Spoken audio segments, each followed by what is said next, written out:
दरभंगा, तैयार हो जाओ स्टाइल और स्पीड की नई राइड के लिए। तेजस्वी सुजुकी लाए फुल रेंज माइलेज वाली स्कूटी से लेकर परफॉर्मेंस बाइक तक, लुक्स जो बनाए स्टार और राइड जो करे दिल से प्यार। इजी EMI, इंस्टेंट डिलीवरी और बम्पर मॉनसून ऑफर्स सिर्फ तेजस्वी सुजुकी पर। आइए छोटी एकमी, सैदनगर, लहरियासराय, सुजुकी का असली स्टाइल सिर्फ तेजस्वी सुजुकी में। जन सुराज के संगठनात्मक पुनर्गठन को लेकर दरभंगा में महत्वपूर्ण बैठक, पंचायत स्तर तक विस्तार पर सहमति।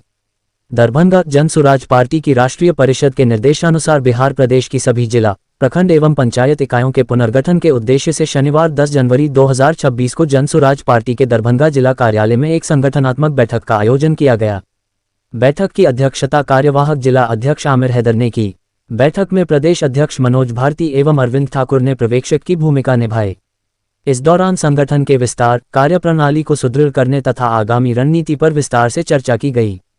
बैठक को संबोधित करते हुए प्रदेश अध्यक्ष मनोज भारती ने कहा कि जन सुराज बिहार के नव निर्माण और समृद्धि के लिए एक मजबूत एवं विश्वसनीय विकल्प के रूप में उभर रहा है। उन्होंने कहा कि बिहार की जनता अब पुरानी राजनीति, खोखले वादों और भ्रामक नारों से ऊपर उठकर विकास और सुशासन की राजनीति चाहती है और जन सुराज इसी जन आकांक्षा को केंद्र में रखकर कार्य कर रहा है। प्रदेश अध्यक्ष ने कार्यकर्ताओं से आह्वान किया कि वे घर घर जाकर संगठन को मजबूत करें, जनसंवाद को बढ़ाएं और जन सुराज के विचारों को आम जनता तक पहुंचाएं। बैठक में पंचायत स्तर तक संगठन के विस्तार तथा जन सुराज पुनर्निर्माण समिति के गठन पर भी सहमति बनी। सभी कार्यकर्ताओं ने एकजुट होकर संगठन को मजबूत करने और जन सुराज के उद्देश्यों को धरातल पर उतारने का संकल्प लिया।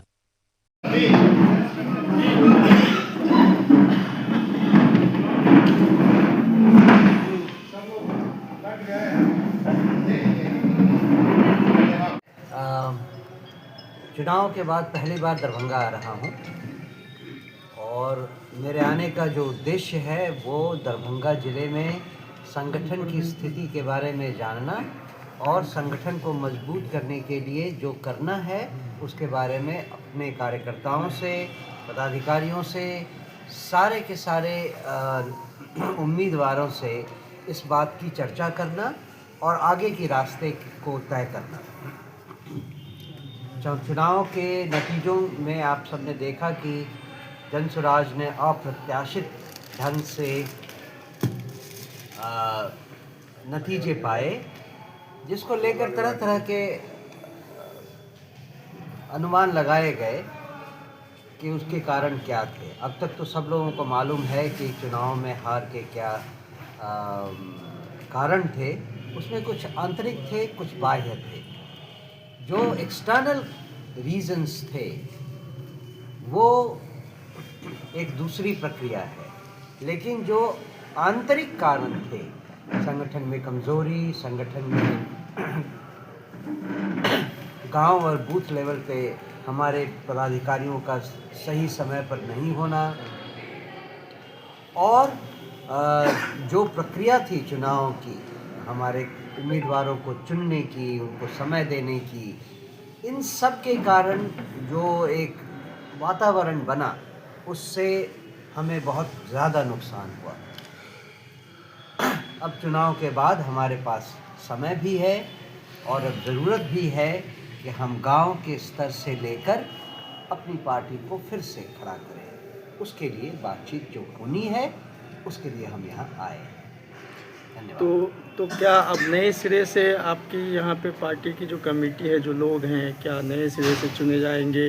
क्या करेंगे आप लोग उसके लिए? चुनाव के ठीक बाद हमने घोषणा की थी कि सारे के सारे संगठन के जो पदाधिकारी थे या जो संगठन था उसको भंग कर दिया गया था और जो भी पदाधिकारी थे उनको कार्यवाहक रूप से तब तक काम करने के लिए नियुक्त किया गया था जब तक कि नए अधिकारी चुनकर वापस लाए नहीं चले जाते। और मैंने जानबूझकर ये शब्द चुना है, चुनकर, क्योंकि अभी तक जो मनोनयन की प्रक्रिया थी, अब हम इस पर भरोसा नहीं करेंगे। अब जो भी पदधारक होंगे वो किसी न किसी तरह से जनतांत्रिक प्रक्रिया से चुनाव के आधार पर लाए जाए।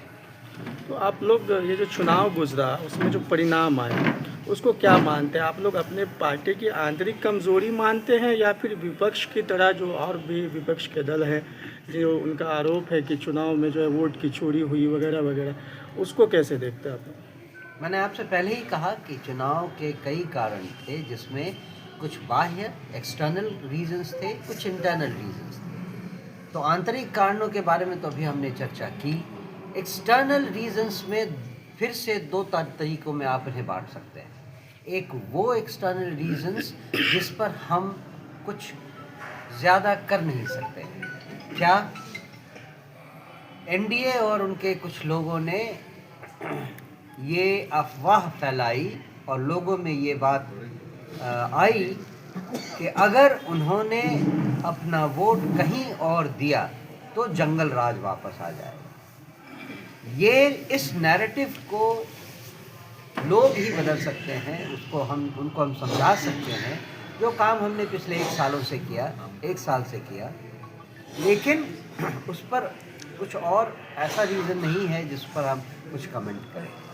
दूसरा जो एक्सटर्नल रीज़न है वो ये कि तरह तरह से चुनाव प्रक्रिया के साथ छेड़खानी की गई। जिस तरह से सरकार ने अंतिम समय तक लोगों को डायरेक्ट बेनिफिट दिया, कैश बेनिफिट दिया, और उस पर जिस तरह से चुनाव आयोग ने अपनी आंखें मूंद ली और किसी भी तरह से इस पूरी प्रक्रिया को फ्री एंड फेयर नहीं कहा जा सकता, इसमें हम कुछ कर सकते थे, जिसको हमने किया।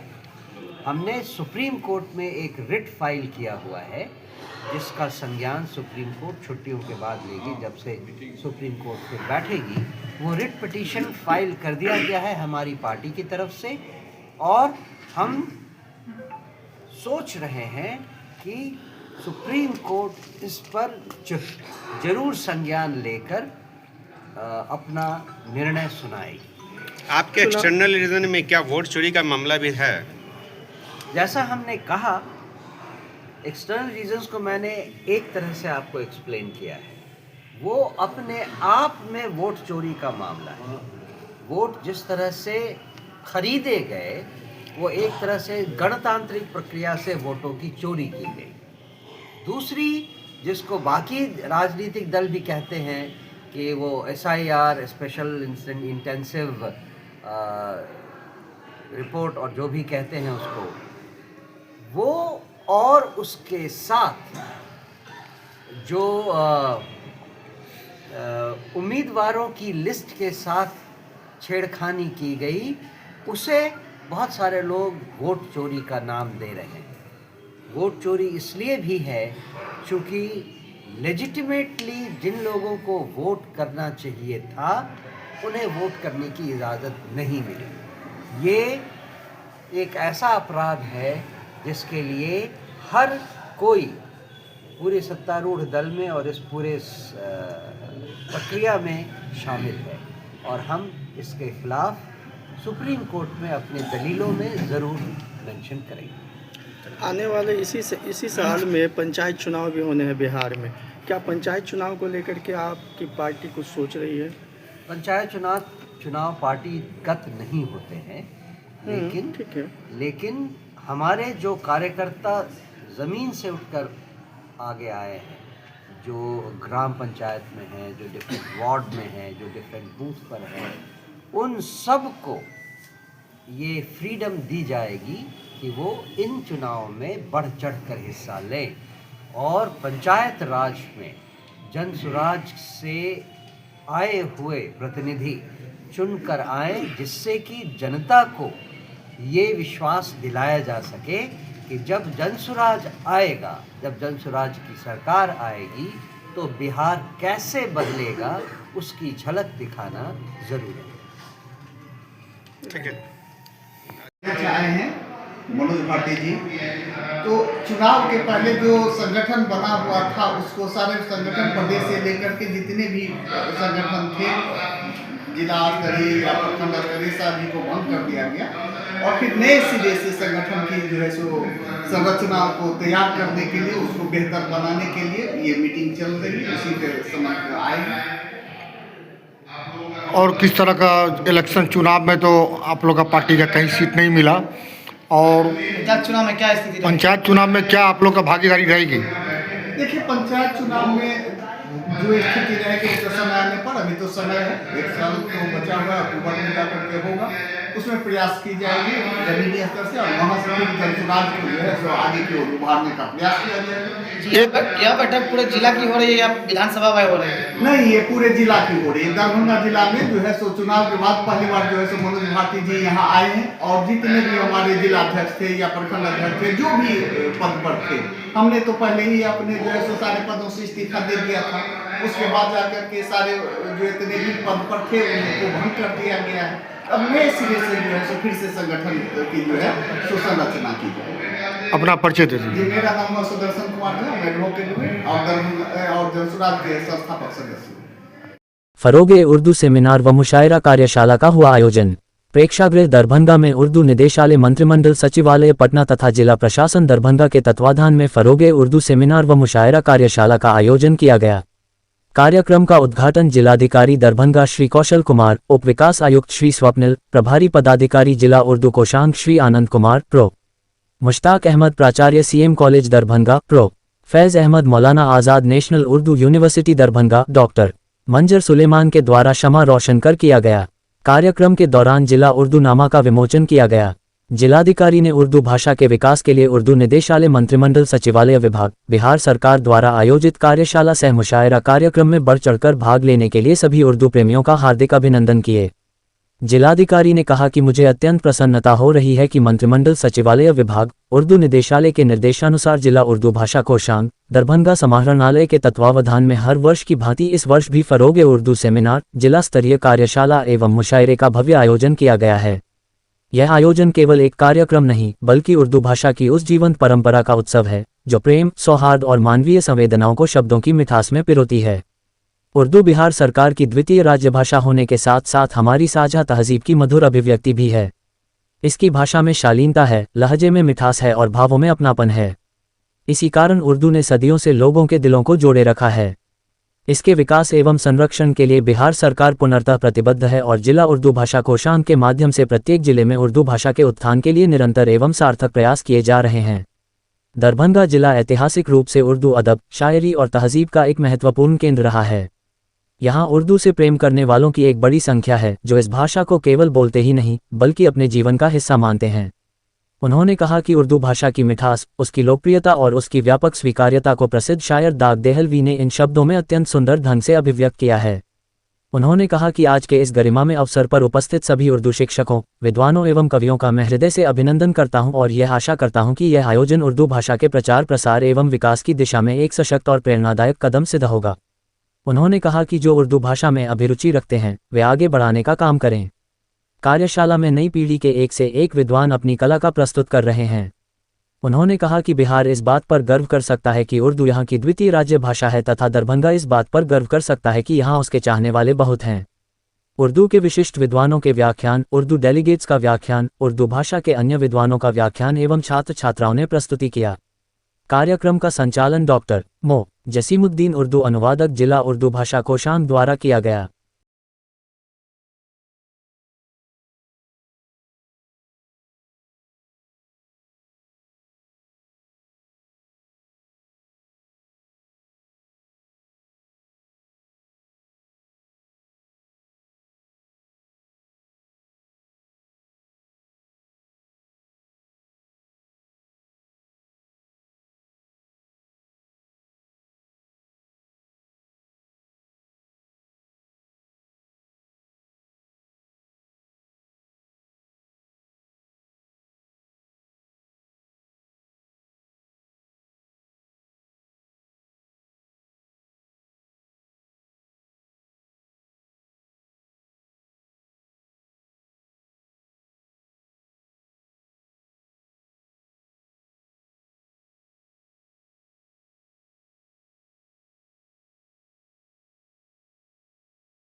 मंडल सचिवालय विभाग के तत्वावधान आज इस प्रेक्षागृह में फरोगे उर्दू सेमिनार कार्यशाला मुशायरा कार्यक्रम में मंच पर उपस्थित जिला अल्पसंख्यक पदाधिकारी जनाब प्रिंसिपल CM आर्ट्स कॉलेज, जनाब अब्दुल हई साहब, जनाब मंजर सुलेमान, फैज अहमद मानू के प्रिंसिपल हैं, मंच पर उपस्थित अन्य महानुभावगण, सभी उर्दू अमलागण, सभी यहाँ श्रोतागण, यहाँ उपस्थित सभी देवियों सज्जनों, सभी का हम तहे दिल से इस्तकबाल करते हैं।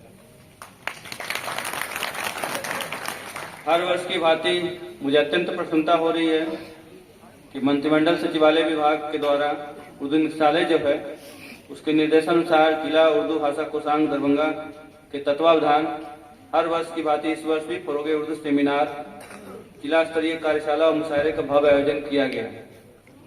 यह आयोजन केवल एक कार्यक्रम नहीं बल्कि उर्दू भाषा की उस जीवंत परंपरा का उत्सव है जो प्रेम, सौहार्द और मानवीय संवेदनाओं के शब्दों को मिठास को पिरोती है। उर्दू बिहार सरकार की द्वितीय राजभाषा होने के साथ साथ हमारी साझा तहजीब की मधुर अभिव्यक्ति भी है। इसकी भाषा में शालीनता है, लहजे में मिठास है और भावों में अपनापन है। इसी कारण उर्दू ने सदियों से लोगों के दिलों में जोड़े रखा है। इसके विकास एवं संरक्षण के लिए बिहार सरकार पूर्णतः प्रतिबद्ध है और जिला उर्दू भाषा कोषांग के माध्यम से प्रत्येक जिले में उर्दू भाषा के उत्थान हेतु निरंतर और सार्थक प्रयास किए जा रहे हैं। दरभंगा जिला ऐतिहासिक रूप से उर्दू अदब, शायरी और तहजीब का एक महत्वपूर्ण केंद्र रहा है। यहाँ उर्दू से प्रेम करने वालों की बड़ी संख्या है कि इस भाषा को न केवल बोलते ही नहीं बल्कि अपने जीवन का हिस्सा मानते हैं। उर्दू भाषा की मिठास, उसकी लोकप्रियता और उसकी व्यापक स्वीकार्यता को प्रसिद्ध शायर दाग देहलवी ने इन शब्दों में अत्यंत सुंदर ढंग से व्यक्त किया है। उर्दू है जिसका नाम हमें जानते हैं दाग, हिंदुस्तान में धूम हमारी जमा की है।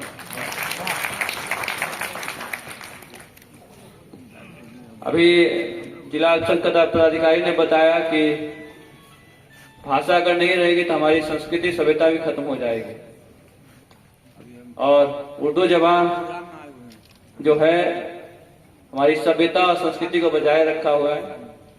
आज एक मोहतरमा ने काफी अच्छा से अभी उर्दू के बारे में बताया, काफी कर्णप्रिय लग रहा था, उनके भाव को मैं सुन रहा था। न एक हिंदू का भाषा है न मुसलमान का भाषा है, ये हमारे हिंदुस्तान का भाषा है।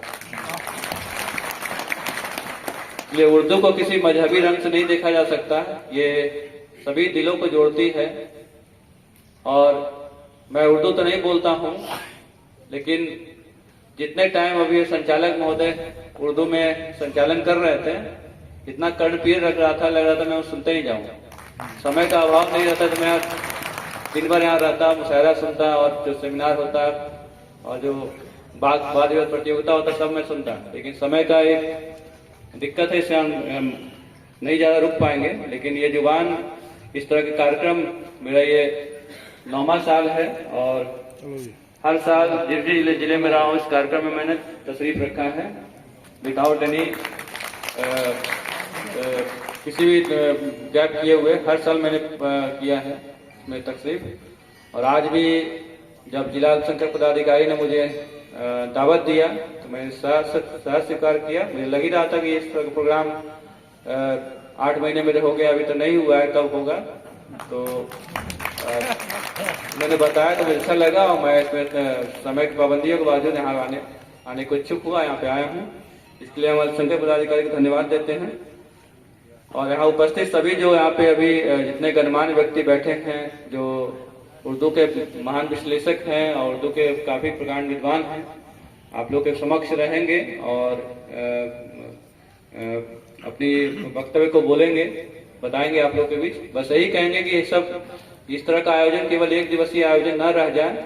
हम लोग केवल एक दिन किसी दिन साल में एक दिन हम लोग चिन्हित करते हैं, उस दिन इस तरह का कार्यक्रम होता है, उसके बाद सब लोग अपने काम में लग जाते हैं और धीरे धीरे भाषा का जो स्वरूप है सीमित होता जा रहा है, सीमित वक्ताएं बचते जा रहे हैं। तो ऐसा नहीं हो कि भाषा खत्म हो जाए, हमारी संस्कृति सभ्यता खत्म हो जाए। भाषा जीवित है तभी संस्कृति सभ्यता जीवित रहेगा। तो यही मैं कहूंगा कि इसको एक दिवसीय कार्यक्रम नहीं, इसको इस तरह के कार्यक्रम ये तो जिला स्तरीय होता है जिला मंत्रिमंडल सचिवालय का तत्वावधान होता है, लेकिन जो यहाँ पे महानुभाव बैठे हो, इस तरह की गोष्ठी, इस तरह का जलसा जो है रेगुलर हर महीने अंतराल पे किया जाए ताकि इसकी प्राथमिकता बनी रहे और इस तरह कार्यक्रम हो तो लोगों को इसमें इंटरेस्ट भी रहेगा। वरना आज के जमाने में जब पूरा हाईली टेक्निकल जमाना हो रहा है, लोग आगे AI का जमाना हो रहा है, आर्टिफिशियल इंटेलिजेंस आ रहा है, लोग टेक्नोलॉजी में ज्यादा इंटरेस्ट ले रहे हैं, तो धीरे धीरे ये फिर खत्म होती जाएगा। इसलिए इस तरह का मुशायरा, इस तरह का जलसा हम समझते हैं कि सभी महानुभाव बैठे हैं, हमें विभाग को सजेशन देंगे कि कम से कम साल में 2 बार कराया जाए इस तरह का। लेकिन वो तो एक सजेशन रहेगा, हम सुझाव देंगे, कितना अमल होता है वो तो ऊपर पे डिपेंड करता है, लेकिन इंटरनली आप लोग को हर महीने इस तरह का करना चाहिए, यही मैं कहूँगा, यही मैं सजेस्ट करूँगा आप लोग को। आज के इस गर्ममय अवसर पर उपस्थित सभी उर्दू शिक्षकों, विद्वानों और कवियों को मैं हृदय से अभिनंदन करता हूँ और यह आशा करता हूँ कि यह आयोजन उर्दू भाषा के प्रचार प्रसार और विकास की दिशा में एक सशक्त और प्रेरणादायक कदम सिद्ध होगा। आप सभी को बहुत बहुत धन्यवाद। ये सनद पेश करती है कि उर्दू के लिए अगर रोशनी जलाई जाए, समा रोशन हो, तो परवाने दीवाने किस तरह टूट पड़ते हैं और उनके दिलों से किस तरह हौसला अफजा के अल्फाज हमारी कानों तक पहुंचते हैं। शर्त यह है कि उर्दू आबादी इस चीजों को संजीदगी से समझने की कोशिश करे कि जिला कलेक्टर साहब हमारे, जिनका ताल्लुक IIT खड़गपुर से है, उन्होंने साइंस और तकनीक पढ़ा, लेकिन हिंदुस्तान की चाशनी, हिंदुस्तान की तहजीब और तमद्दुन की रोशनी उनकी आंखों को किस तरह खैरा कर चुकी है कि वो जब हमारे नाजी में जलसा जसीमुद्दीन साहब तकरीर कर रहे थे तो उन्होंने कहा कि कान प्रिय, यानी कानों में रस घोल रही है। डीएम साहब, आपके तई मैं इज़हार तशक्कुर पर पेश करता हूं, आभार व्यक्त करता हूं कि आप के अल्फाज पूरे जिला की आबादी के लिए एक हौसला अफजा है। आपने काबीना की तरफ से अनंत कुमार साहब के जलसे की सिर्फ तारीफ नहीं की है, बल्कि पूरे जिला के लोगों के लिए एक हौसला अफजा को रास्ता हमवार किया है। जाहिर सी बात है कि जब हमारे जिला के सबसे आला हुकाम ये हिदायत दे रहे हैं कि ये प्रोग्राम हर महीना होनी चाहिए, हम उसके आप सिफारिश करेंगे, तो मैं समझता हूं कि आप उर्दू आबादी की ज्यादा जिम्मेदारी बढ़ गई है कि डीएम साहब ने जो फरमान जारी किया अपने ऑफिशियल को, उसको आनंद साहब कभी बुलाएं आपको तो आप उनको लब्बैक कहिए। डीएम साहब, हिंदुस्तान जिस तरह पूरी दुनिया में आज विकास के क्षेत्र में, अपनी पौराणिक गाथाओं के क्षेत्र में हमारी जो व्यवस्था रही है, परातंत्र की जननी के रूप में पताका फहराता रहा विश्व में, उसी तरह जिस तरह से बहुभाषी क्षेत्र है, ये बहुसंस्कृतिक है, उसी तरह से भाषाई आधार पर ही ये पूरी दुनिया का एक अनोखा मुल्क है। खास करके हिंदुस्तान में आज की तारीख में भी 1600 बोलियां बोली जाती हैं। सदर थाना के धोई पंचायत के दीवारी में एक शराब तस्करी द्वारा सरकारी अधिकारियों कर्मचारियों के मिलीभगत से सरकारी जमीन पर शराब की दुकानों के लिए मकान बनाने में मदद कर रहे हैं अंचलाधिकारी। सदर थाना के अंतर्गत धोई लोकल कमेटी के तत्वावधान में विगत 8 जनवरी 2026 से चल रही अनिश्चितकालीन धरना में बैठे दलित भूमिहीन महादलित को समस्याओं को सुनने के लिए अंचलाधिकारी को समय नहीं है। अंचलाधिकारी महोदय ने टाल मटोल नीति अपनाए हुए हैं, जिस कारण शराब तस्करी द्वारा सरकारी जमीन पर कब्जा किया जा रहा है। अंचलाधिकारी महोदय कुंभकर्णी नींद में सोई हुई है। आज खेग्रामस प्रखंड अध्यक्ष डोमूराम के अध्यक्षता में हुई सभा में वक्ताओं ने कहा कि सुशासन की डबल इंजन के सरकारी में भूमि माफिया शराब तस्करी का संरक्षण दिया जा रहा है। जिस शराब तस्करी द्वारा दीवारी में मकान बनाई जा रही ही उन्हें 3 जगहों पर बिल्डिंगों है और चौथा जगह सरकारी जमीन पर प्रशासन के सहयोग से मकान बना रहा है। खेग्रामस प्रखंड सचिव सह पप्पू कुमार पासवान ने कहा कि भूमिहीन महादलित महिला रामझरी देवी को सरकारी जमीन से बेदखल करके उक्त जमीन पर संपन्नशाली शराब तस्करी को स्थापित किया जा रहा है। भाकपा माले के जिला कमेटी के सदस्य पप्पू खान ने कहा कि सदर थाना कांड संख्या 147/2025 के नामजद आरोपियों और शराब तस्करी के मिली भगत से डोमू राम को घरों को तोड़कर बर्बाद कर लूटपाट मारपीट कर हत्या करने की प्रयास किया गया, पर आरोपियों को गिरफ्तार करने के बजाय पीड़ित महिला के पति पर झूठे रंगदारी की मनगढ़ंत मुकदमा दर्ज कर परेशानी किया जा रहा है। 6 सूत्री मांगों से संबंधित मांग पत्र सदर अंचल अधिकारी प्रखंड विकास पदाधिकारी को कार्यालय में समर्पित कर कार्रवाई करने की मांग करते हुए आंदोलन पर लोग डटे हुए हैं। आंदोलन में शामिल लोगों का आह्वान किया कि जब तक शराब तस्करी द्वारा मकान बनाने से रोक नहीं लगाई जा सकती तब तक आंदोलन जारी रहेगा।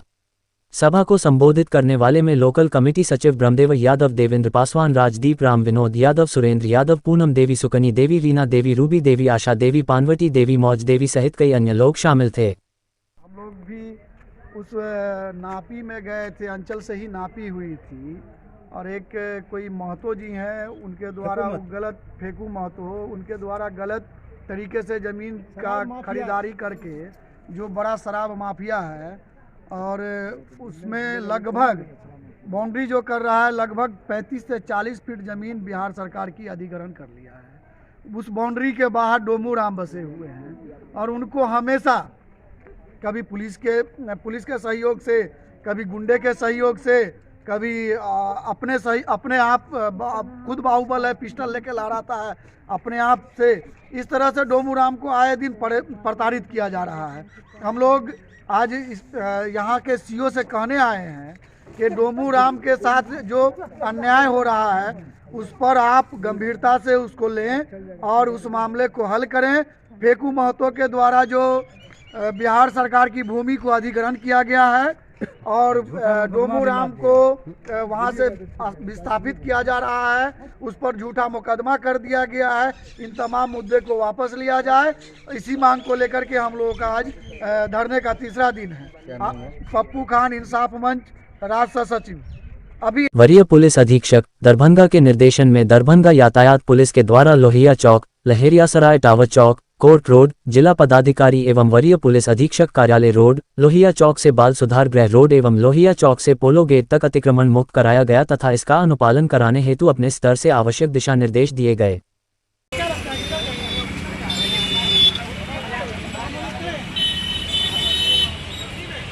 दरभंगा कॉलेज ऑफ इंजीनियरिंग में पेरेंट टीचर मीट का सफल आयोजन। विज्ञान, प्रौद्योगिकी एवं तकनीकी शिक्षा विभाग, बिहार सरकार के अंतर्गत संचालित Darbhanga college of engineering Darbhanga में आज पेरेंट टीचर मीट (PTM) का सफल आयोजन किया गया। ये कार्यक्रम कॉलेज के मुख्य भवन स्थित कॉन्फ्रेंस रूम में आयोजित हुआ, जिसमें बड़ी संख्या में अभिभावकों एवं शिक्षकों ने सहभागिता की। इस बैठक का मुख्य उद्देश्य विद्यार्थियों के शैक्षणिक प्रदर्शन, उपस्थिति, व्यवहार, अनुशासन तथा समग्र विकास पर अभिभावकों और शिक्षकों के बीच संवाद स्थापित करना था। विभिन्न विभागों के संकाय सदस्यों ने अभिभावकों से व्यक्तिगत रूप से संवाद कर छात्रों की प्रगति, उनकी ताकतों, कमजोरियों एवं सुधार के क्षेत्रों की जानकारी साझा की। शिक्षकों ने अभिभावकों को बताया कि छात्र किन विषयों में अच्छा प्रदर्शन कर रहे हैं और किन क्षेत्रों में उन्हें अधिक ध्यान देने की आवश्यकता है। साथ ही विद्यार्थियों की कक्षा में भागीदारी, प्रोजेक्ट कार्य, व्यवहार और भविष्य की शैक्षणिक योजना पर भी विस्तृत चर्चा की गई। अभिभावकों ने इस पहल की सराहना करते हुए कहा कि इस प्रकार की बैठकों से उन्हें अपने बच्चों की वास्तविक स्थिति समझने में सहायता मिलती है तथा वे घर पर भी बेहतर मार्गदर्शन प्रदान कर सकते हैं। कॉलेज प्रशासन ने कहा कि ऐसी बैठकें छात्र, शिक्षक, अभिभावक के बीच मजबूत समन्वय स्थापित करने में सहायक होती हैं, जिससे छात्रों का सर्वांगीण विकास संभव हो पाता है। भविष्य में भी इस प्रकार के संवादात्मक कार्यक्रम नियमित रूप से आयोजित किए जाते रहेंगे। वरीय पुलिस अधीक्षक दरभंगा के निर्देशन में एसडीओ सदर, एसडीपीओ कमतौल, कार्यपालक magistrate, BDO Sinhwada, CO Sinhwada एवं एसएचओ सिन्हवाड़ा के नेतृत्व में सिन्हवाड़ा थाना अंतर्गत कठलिया गांव में सरस्वती पूजा जुलूस मार्ग को लेकर सिन्हवाड़ा थाना परिसर में गणमान्य व्यक्तियों के साथ शांति समिति का बैठक आयोजित किया गया एवं जुलूस मार्ग का भौतिक सत्यापन कर उपस्थित गणमान्य व्यक्तियों के साथ आवश्यक विचार विमर्श किए गए। आयुक्त दरभंगा प्रमंडल की अध्यक्षता में कृषि एवं उद्यान विभाग योजनाओं की हुई समीक्षात्मक बैठक। दरभंगा आयुक्त दरभंगा प्रमंडल दरभंगा हिमांशु कुमार राय की अध्यक्षता में प्रमंडलीय सभागार में प्रमंडल स्तरीय कृषि एवं उद्यान विभाग की विभिन्न योजनाओं की प्रगति को लेकर विस्तृत समीक्षात्मक बैठक आयोजित की गई। बैठक के दौरान आयुक्त महोदय द्वारा फॉर्मर रजिस्ट्री, प्रधानमंत्री किसान सम्मान निधि योजना, बीज वितरण, उर्वरकों की उपलब्धता एवं आवश्यकता सहित अन्य महत्वपूर्ण बिंदुओं पर विस्तृत समीक्षा की गई। उन्होंने संबंधित पदाधिकारियों को निर्देश दिया कि किसानों से जुड़ी योजनाओं का लाभ समय पर एवं पारदर्शी ढंग से सुनिश्चित करें। आयुक्त महोदय ने दरभंगा प्रमंडल के तीनों जिलों यथा दरभंगा, समस्तीपुर और मधुबनी के जिला कृषि पदाधिकारियों को निर्देश दिया कि लाइसेंस से संबंधित मामलों को जिला स्तर पर लंबित नहीं रखें तथा नियमानुकूल सभी लाइसेंस का ससमय निष्पादन सुनिश्चित करें। उन्होंने ये भी स्पष्ट किया कि पॉलीहाउस योजना के अंतर्गत किसानों को वास्तविक लाभ मिले, इसकी जिम्मेदारी जिला कृषि पदाधिकारी सुनिश्चित करेंगे। बैठक में जिला उद्यान पदाधिकारी दरभंगा द्वारा अवगत कराया गया कि बागवानी योजनाओं के अंतर्गत केला एवं अमरूद के पौधों का रोपण की गई है। इस पर आयुक्त महोदय ने आम के पौधारोपण को भी बढ़ावा देने का निर्देश दिया ताकि क्षेत्र में फलोत्पादन को और सुदृढ़ किया जा सके। आयुक्त महोदय ने मखाना क्षेत्र विकास पर विशेष ध्यान देने की आवश्यकता पर बल देते हुए कहा कि मखाना की बाजार में काफी मांग है तथा ये क्षेत्र किसानों की आय वृद्धि का एक महत्वपूर्ण माध्यम बन सकता है। उन्होंने संबंधित अधिकारियों को मखाना उत्पादन एवं प्रसंस्करण को बढ़ावा देने के लिए प्रभावी कदम उठाने के निर्देश दिए। आयुक्त महोदय ने अंत में सभी अधिकारियों को आपसी समन्वय के साथ बेहतर कार्य करते हुए सरकार की योजनाओं का लाभ समाज की अंतिम पंक्ति में बैठे किसानों तक पहुंचाने का निर्देश दिया। बैठक में आयुक्त के सचिव सह उपनिदेशक खाद्य श्री सुशील कुमार मिश्रा, क्षेत्रीय विकास पदाधिकारी सह क्षेत्रीय योजना पदाधिकारी श्री आकाश ऐश्वर्य, उपनिदेशक कृषि दरभंगा प्रमंडल दरभंगा, जिला उद्यान पदाधिकारी श्री नीरज कुमार झा के साथ साथ कृषि एवं उद्यान विभाग के संबंधित पदाधिकारी उपस्थित थे। 4 दिवसीय इंटर कॉलेज यूथ फेस्टिवल 2025-26 प्रतियोगिता का भव्य उद्घाटन समारोह जुबली हॉल में आयोजित। कुलपति प्रो संजय कुमार चौधरी अध्यक्ष एवं राज्यसभा सांसद डॉक्टर धर्मशिला गुप्ता ने मुख्य अतिथि के रूप में रखे विचार। शिक्षक छात्र छात्राओं की प्रतिभाओं को आगे बढ़े ताकि वे राज्य एवं राष्ट्र स्तर पर बेहतरीन प्रदर्शन कर सके। कुलपति ललित नारायण मिथिला विश्वविद्यालय दरभंगा के कुलपति प्रोफेसर संजय कुमार चौधरी की अध्यक्षता में 10 से 13 जनवरी के बीच विश्वविद्यालय के पीजी एथलेटिक्स एवं doctor APJ Abdul Kalam WIT के संयुक्त तत्वावधान में 4 दिवसीय इंटर कॉलेज यूथ फेस्टिवल प्रतियोगिता 2025-26 अनंतनाग का उद्घाटन समारोह विश्वविद्यालय परिसर स्थित जुबिली हॉल में आयोजित किया गया, जिसमें मुख्य अतिथि के रूप में राज्यसभा सांसद डॉक्टर धर्मशिला गुप्ता, वित्तीय सलाहकार इंद्र कुमार, संकायाध्यक्ष prof HK Singh, prof Manju Rai, prof Lavanya Kirti Singh Kavya, prof Shashi Bhushan Rai, Delhi से पधारे जूरी के सदस्य Devendra Verma, DSW prof Ashok Kumar Mehta, WIT निदेशक सह आयोजन समिति के अध्यक्ष प्रो अजय नाथ झा, खेल पदाधिकारी डॉक्टर अमृत कुमार झा तथा PG एथलेटिक्स के अध्यक्ष सह आयोजन सचिव डॉक्टर प्रियंका राय, विभागाध्यक्ष, प्रधानाचार्य, शिक्षक, पदाधिकारी, कर्मचारी, स्वयंसेवक, विभिन्न कॉलेजों के टोली प्रबंधक तथा प्रतिभागी छात्र छात्राओं सहित 150 से अधिक व्यक्ति उपस्थित थे। अध्यक्षीय संबोधन में कुलपति प्रोफेसर संजय कुमार चौधरी ने प्रतिभागियों को शुभकामना देते हुए कहा कि इस महोत्सव से छात्र छात्राओं की प्रतिभा में निखार आएगा। शिक्षक छात्रों की प्रतिभाओं को आगे बढ़ते हैं ताकि वे राज्य एवं राष्ट्रीय स्तर पर बेहतरीन प्रदर्शन कर सकें। यद्यपि आगे बढ़ाने में हमारे छात्रों के सामने समस्याएं भी आती हैं, फिर भी वे उनसे बिना घबराए पूरे आत्मविश्वास एवं मार्गदर्शन प्राप्त कर अवश्य ही आगे बढ़ते रहेंगे। कुलपति ने शिक्षकों, शिक्षकेतर कर्मियों एवं छात्र छात्राओं को विश्वविद्यालय परिवार का अंग बताते हुए कहा कि इस समारोह में आयोजक निष्पक्ष भाव से छात्र छात्राओं की प्रतिभाओं को परखकर उनमें और निखार लगाएंगे। इस अवसर पर कुलपति ने प्रतिभागियों के लिए ऑन स्पॉट वाद विवाद प्रतियोगिता का हिंदी एवं अंग्रेजी में टॉपिक का भी निर्धारण किया।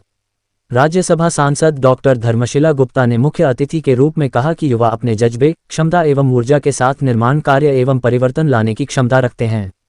ये हमारे देश के कर्णधार एवं भविष्य हैं, जिनके कंधों पर राष्ट्र के विकास का भार है। इनके शारीरिक, बौद्धिक एवं सांस्कृतिक विकास के लिए पढ़ाई, खेलकूद एवं सांस्कृतिक महोत्सव आवश्यक हैं। उन्होंने कहा कि मुझे गर्व है कि मैं इसी विश्वविद्यालय से अपनी पढ़ाई एवं PhD डिग्री प्राप्त की है। हम चाहते हैं कि पढ़ाई, संगीत, खेलकूद, योग सहित अपने सभी लक्ष्यों की प्राप्ति में यहाँ के छात्र छात्राएं देश दुनिया में आगे बढ़े और राष्ट्रीय स्तर पर सर्वाधिक सफल हों।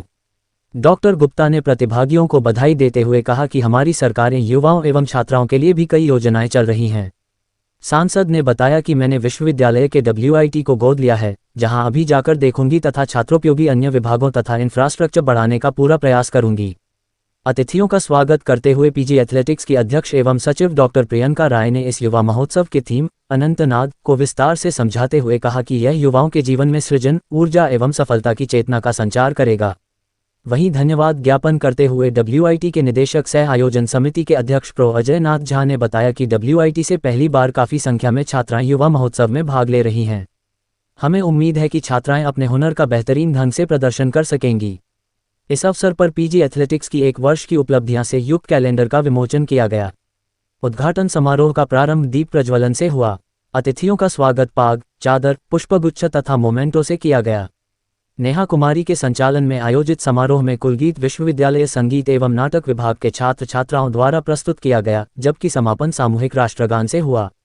आयोजन सचिव डॉक्टर प्रियंका राय ने बताया कि दूसरे सत्र में विश्वविद्यालय के चारों जिलों के विभिन्न कॉलेजों से आए हुए टीम मैनेजरों के साथ विचार विमर्श किया गया। अपराह्न 3 बजे से पूर्व निर्धारित स्थल जुबली हॉल, विश्वविद्यालय जंतु विज्ञान एवं भौतिक विज्ञान विभाग में निर्णायक मंडल के समक्ष प्रतियोगिताओं का आयोजन किया जा रहा है। जिला विधिक सेवा प्राधिकार की ओर से आने वाले राष्ट्रीय युवा दिवस के उपलक्ष्य पर नशा मुक्त भारत अभियान के तहत विभिन्न जगहों पर जागरूकता कार्यक्रम का आयोजन किया गया। प्रधान जिला एवं सत्र न्यायाधीश सह अध्यक्ष, जिला विधिक सेवा प्राधिकार के निर्देश पर मंडल कारा दरभंगा में काराधीन बंदियों के बीच पैनल अधिवक्ता मनीष कुमार, मुकुंदी चौधरी उच्च विद्यालय में पैनल अधिवक्ता अर्जुन राम, परियोजना बालिका उच्च विद्यालय बेनीपुर में अधिवक्ता विनोद कुमार मिश्र तथा ओंकार उच्च विद्यालय बिरौल में शोभाकांत सिंह ने विधिक साक्षरता क्लब के छात्र छात्राओं के बीच नालसा दान स्कीम की जानकारी दी। वक्ताओं ने कहा कि यह स्कीम भारत को नशामुक्त बनाने के लिए एक राष्ट्रीय पहल है। ये योजना नशीली दवाओं के दुरुपयोग और तस्करी के खिलाफ कानूनी सहायता, जागरूकता एवं पुनर्वास प्रदान करती है। इसमें नशे के पीड़ितों के लिए कानूनी सहायता और परिवारों के लिए समर्थन शामिल है। वक्ताओं ने नशे के दुष्प्रभावों पर चर्चा करते हुए लोगों को नशे से दूर रहने की सलाह दी। इसके अलावा बंदियों को प्ली बार्गेनिंग, निःशुल्क विधिक सेवाओं के लिए नालसा जागृति स्कीम, बाल विवाह को रोकने के लिए नालसा आशा स्कीम, भूतपूर्व सैनिकों और उनके परिजनों के कल्याण के लिए नालसा वीर परिवार योजना आदि की जानकारी भी दी गई। कार्यक्रम संचालन में कारा उपाधीक्षक श्रीमन नारायण हिमांशु, नंदू कुमार चौधरी, क्लब के प्रभारी शिक्षक डा. गुलाम रब्बानी खान एवं पुरुषोत्तम कुमार, PLV